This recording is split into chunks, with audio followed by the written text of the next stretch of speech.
Então, seguindo, se para essa parte estrutural, que é o que eu estou mostrando até agora, você necessitar de código-fonte, o próprio MySQL aqui vai te dar isso. Então, quando você quiser criar uma nova tabela, vou clicar aqui no nome do banco de dados, vou colocar aqui o nome da tabela, vou chamar de apagar, né? Vou excluir ela, vou colocar o número de colunas e vou mandar executar. Aqui, então, você vai preencher, de acordo com o que eu já havia explicado para vocês, né? Nome do campo, beleza, auto-incremente para que ele possa virar a minha primary key. E ok, mando executar, perfeito. E aqui o segundo campo, vou colocar o mesmo nome que eu tinha dado lá, nome, varchar de 100 caracteres. Pronto, somente isso. Quando eu quiser aqui, ó, mesmo que eu não quiser criar ela, eu posso pré-visualizar SQL. Aquela mesma informação que nós acabamos de fazer, ó, tá toda aqui. Então você tem o código de forma simples e pode aí, né, replicar e utilizar da forma que você quiser.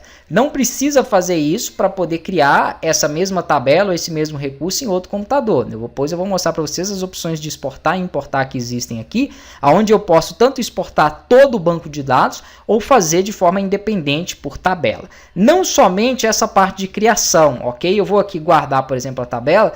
Todas as outras informações que você precisar, vamos supor que agora aqui eu queira apagar ela. Então eu volto para o banco de dados, pode ser clicando aqui em cima ou clicando do lado.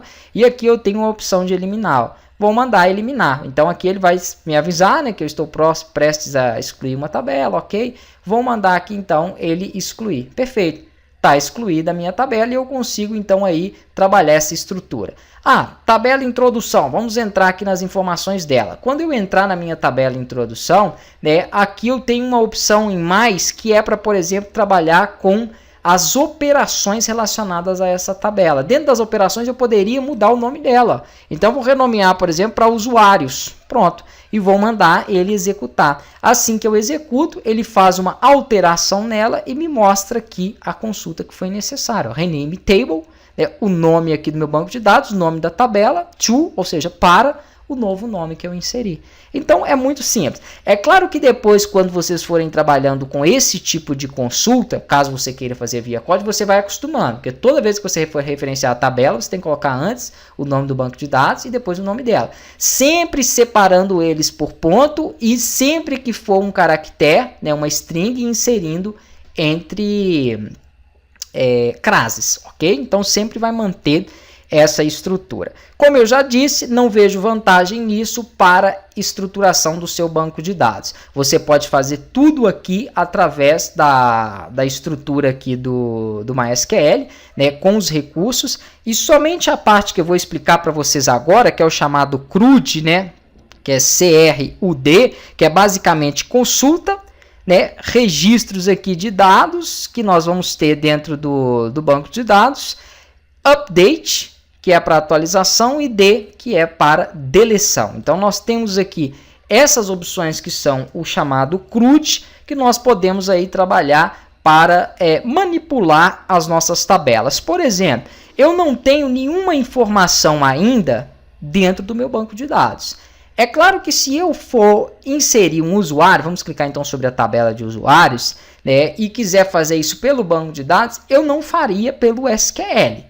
Porque eu tenho já uma opção aqui que é para me inserir dados. Tudo que eu fizer por consulta SQL, por código à mão, é mais trabalhoso. Mas nesse caso ainda dá para entender por quê. Tudo bem, se eu quiser um usuário por padrão, para já começar o meu sistema tendo um usuário, eu posso inserir ele de forma manual. Mas depois também eu vou ter que dar a opção para que esses usuários possam ser inseridos direto pelo sistema. Então, querendo ou não, eu tenho que saber qual código SQL, qual comando SQL faz isso para mim. Mesmo que você não saiba, aqui você consegue aprender isso. Então vamos fazer a inserção. ID eu não preciso preencher, eu posso ignorar porque ele é auto-incremente. Nome eu tenho que passar. Então vamos colocar aqui, por exemplo, um nome. Vou colocar aqui, ó, Hugo Vasconcelos. Beleza. Endereço. Se eu não quiser informar, não vou informar agora, ele vai salvar não informado, porque eu permito que ele seja nulo e ele já tem uma pré-definição. Data de nascimento. Eu posso clicar aqui do lado e selecionar uma data, ó, qualquer. Beleza. Ué, mas essa data tá esquisita. Veio aqui o ano, depois veio o mês e depois veio o dia. Todo banco de dados armazena a informação no modelo americano, ok? Não é interessante que vocês modifiquem isso aqui.